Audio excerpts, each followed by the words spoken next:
We have a video coming up for DRDGOLD, and then we'll be meeting with Rian Davel, the CEO. Let's cue that video.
The 12 things that we want you to know about the company.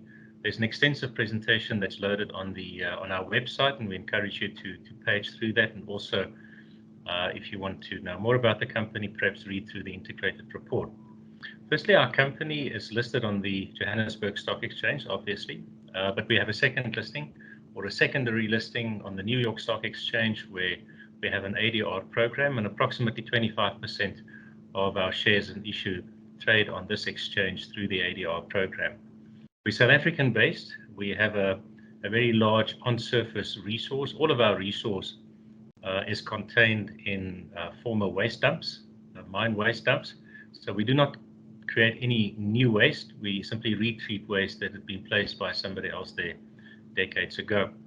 We have a large resource in excess of 10 million ounces in resource, of which 5.35 million ounces are in reserves. We have two operations here in the Johannesburg region, Johannesburg and West Rand region. One's called Ergo, where we have 2.8 million ounces in reserves. And then we recently added, a few years ago, the Far West Gold operations. It was an asset acquired or a project acquired from Sibanye-Stillwater, and they've since also become the majority shareholder in our company, holding 50.1% of the shares in issue in DRDGOLD. We differentiate ourselves on the basis that we believe we offer relatively low operating risk, relatively speaking, compared to the deep level underground environment. And we say that on the basis that we do not do any deep level mining. We have other risks, of course. Logistics are important in our environment.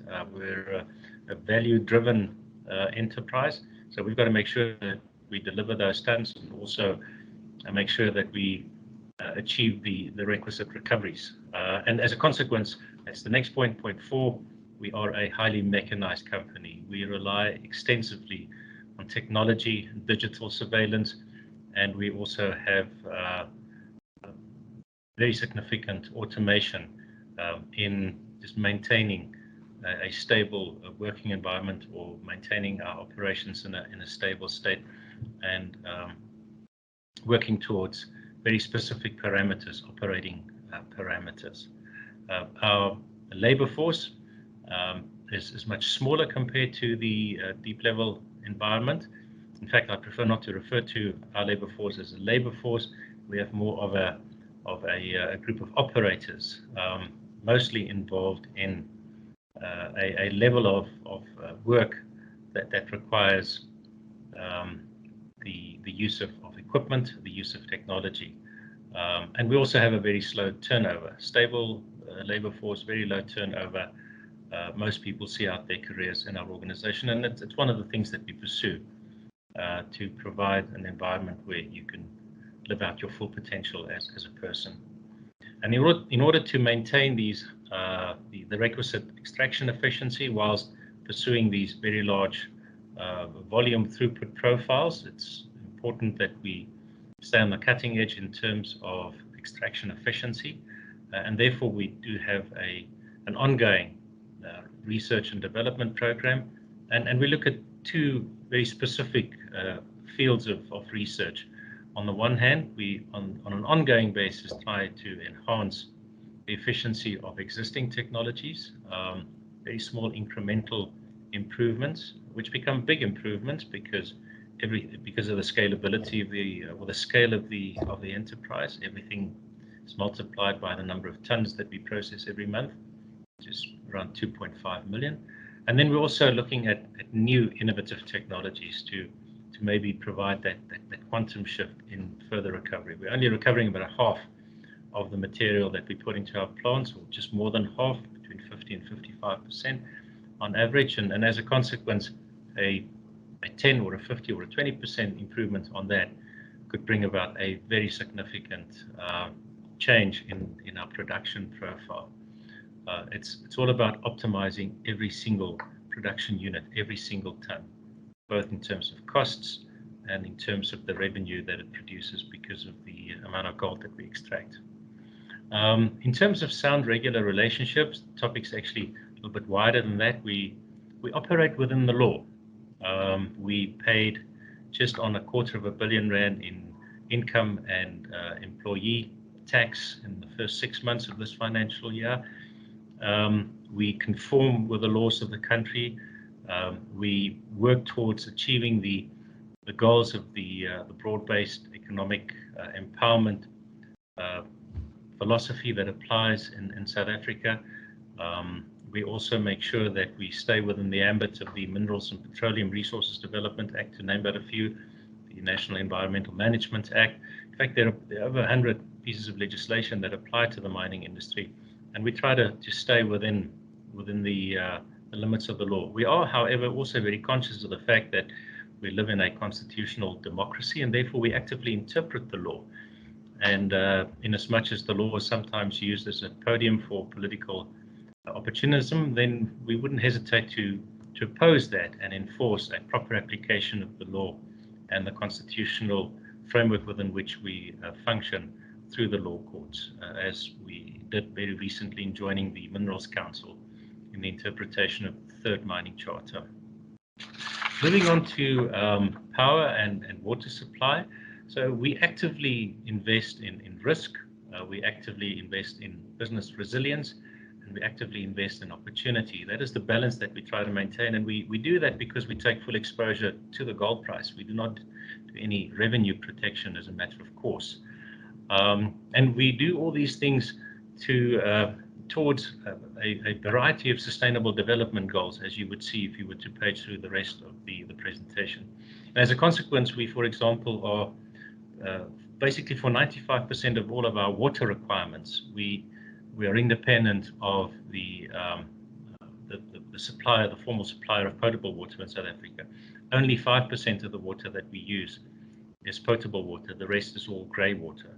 Now, just to explain what I mean by working towards sustainable development goals, this water is not only more reliable, it is not only aligned with the fact that that we don't compete with other users of potable water, in other words, that we use grey water, which is a part of the natural capital or nature capital aspect of sustainable development, but it's also cheaper, and it's more available. That we get it from this vast cavity below Johannesburg, where previously mining took place. It's treated AMD.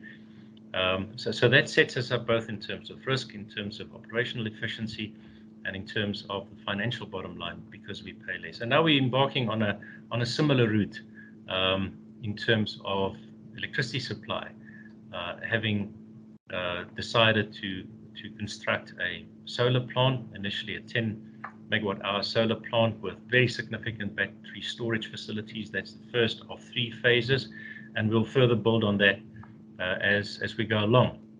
But once again, another instance where, within the context of a failing or an unreliable centralized supplier of a service, we invest in the risk, but the kind of risk that we invest in, or the kind of infrastructure that we invest in, also makes a difference in terms of the environment, and it contributes to the bottom line, because this will now be cheaper and more reliable than what we currently have.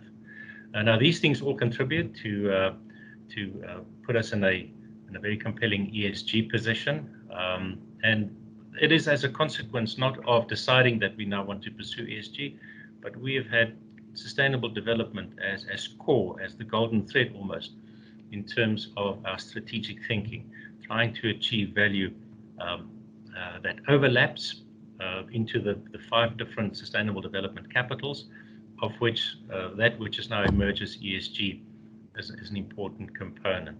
So if you look at our profile, you'll see that part of our identity, our brand identity, is our endeavor to reverse the legacy of gold mining. I've mentioned the fact that we are a net zero waste producer of gold.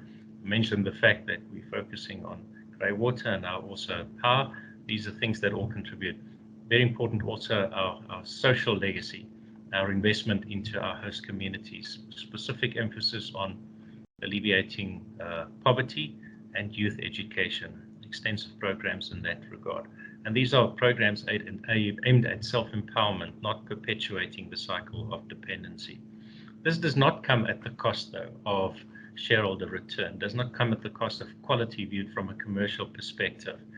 Our company achieved the #1 spot 2 years ago on the JSE Top 100 Company Awards, which is awarded to the company that offered the best return over a period of 5 years. Last year it was 17th on that list, but still the best performing gold stock. And it's not an insignificant company. It maybe started small in its new iteration as a waste retreatment company, but for the first 6 months of this year, notwithstanding the fact that it's very significantly reduced following a reduction in gold price, we still made 832 million rands in cash operating costs. We had earnings of just under R500 million. Revenue was just under 2.5 billion rand, and we produced just under 3 tons of gold. 3 tons of gold came out of stuff that other companies threw away over the last century odd of being in production. We have no interest-bearing debt, and we have, in dollar terms, just over $150 million in cash. So it's a healthy business that's been offering a healthy return. We also have, next point, an unmatched record in the industry, in the gold industry, having paid dividends for 15 uninterrupted years.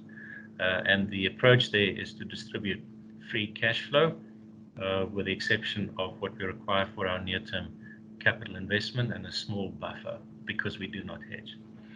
Our market capitalization here in Johannesburg, on the day that I did this presentation, is hovering around the 12 billion rand, and in US dollar terms, $850 million, thereabouts. With gold price pushing against $2,000 or so, it shoots up quite significantly, but then it also comes down. It follows the gold price down. So it is quite steeply geared to movements in the gold price, which offers the astute investor the opportunity to make a turn on both sides of the cycle. A new aspect that's come in following the transaction with Sibanye-Stillwater are our growth prospects. We do want to follow them into the battery metal space, still from tailings, and Sibanye-Stillwater is the largest producer of PGMs in the world, with a vast portfolio of on-surface material in that regard to, mine waste in that regard to, and we've had some very good conversations with them, looking at opportunities to also expand into that area. So those are the 12 things that we want you to know about our company. If If it's of any interest, please go through the rest of the presentation, and particularly also perhaps our integrated report, which is a good read. Not generic, but dealing with the actual situation of the company, the financials, and everything that accompanies it in terms of ESG and sustainable development. So thank you for listening to the presentation.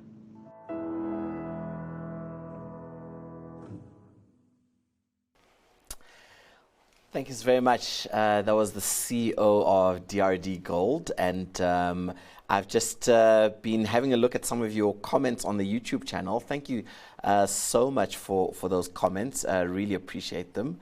And we now on the line via Zoom. We have Rian Davel, who is the Chief Operating Officer of DRDGOLD. Rian, thank you very much, and thank you for that presentation from your CEO. A couple of questions actually coming through from the YouTube channel.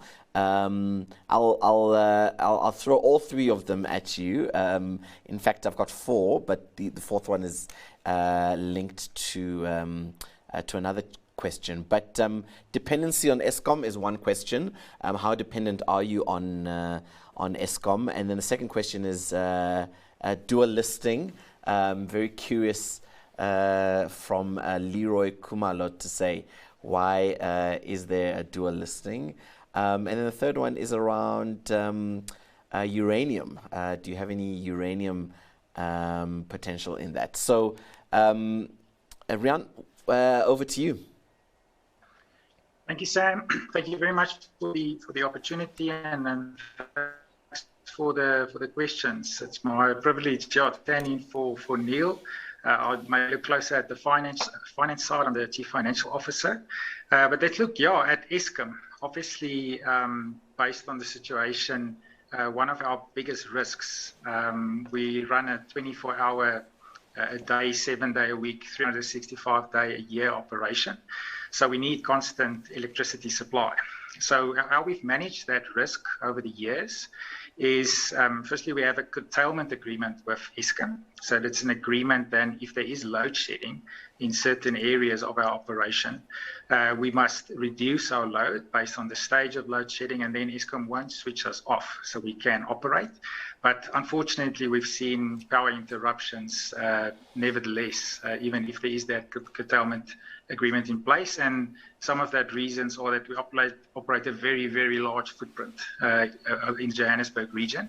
So we've built over the years some backup capacity at our tailings dam and at our plant. But the most exciting part of what we're looking forward, that Neil also mentioned, we're looking to invest in a solar and battery project at our Ergo operation. That would never take us completely off the grid. But what it does manage, three things for us. Obviously, that's green energy, and where the world is also specifically at the moment, that's a good thing to generate green energy. Secondly, it's just the cleanness or the stability of that supply through an inverter system into our plant. I think that will assist our operation greatly. And then thirdly, with our long-term plans of expansion as well, that creates certainty around costs and cost increases, which is obviously a huge risk. With Eskom in the short to medium term will definitely continue to increase costs. So yes, we are dependent on Eskom, but we're looking to invest in a clever way to manage that risk, Sam. Then if I may move on to your second question, thanks Leroy Kumalo. Our dual listing, it's an historic dual listing. Yeah, we're very proud, and when I was listening to Jason and Reid, maybe the complete opposite. We listed in 1895 on the Johannesburg Stock Exchange, so the oldest continuously listing on the JSE. So we've survived as a company some ups and downs over the 127 years. So the dual listing came about, I think it was in the late 90s. Many of the South African gold mining companies dual listed, also obviously to access capital on the US market. But it's, I think, a listing that has stood us in good stead. Obviously, there's regulatory requirements, 20F filings, control environments, But again, it places your company at a world-class standard. So if you talk to a US investor, you can say we comply with US regulations for a foreign private issuer. And if we want to, although we haven't in the last 10 years, even longer, access the capital markets, we do have the ability, obviously, to access the JSE and in the US market. And for a company of our size, the investment that you can quickly raise there is quite significant for a small company. So I believe it stood us in good stead. And obviously, a big part of our liquidity as well that Neil referred to. Roughly 25% of our liquidity happens through the New York Stock Exchange listing. So we're very proud of that listing, and but obviously with our primary listing and base as a South African company on the JSE. And then Sam, the third question around uranium. So yes, our dumps do contain that we own do contain some uranium, but what we've seen over years as experience that you're either a good gold producer with maybe some uranium, but it normally comes at the cost of the other. So we believe you need, if you want to pursue uranium, you need a very separate, dedicated circuit. So it's very difficult to produce both from the same circuit at the same time. So that's why we've chosen to focus our current operations on gold.